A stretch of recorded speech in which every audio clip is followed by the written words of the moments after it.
Rahman va Rahim Allohning nomi ila boshlayman. Alif Lam Mim.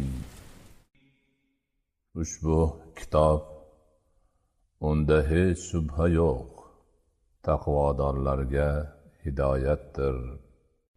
Ular g'aybga iymon keltiradigan, namozni to'kis ado etadigan va biz ularga rizq qilib bergan narsalardan nafaqa qiladiganlardir.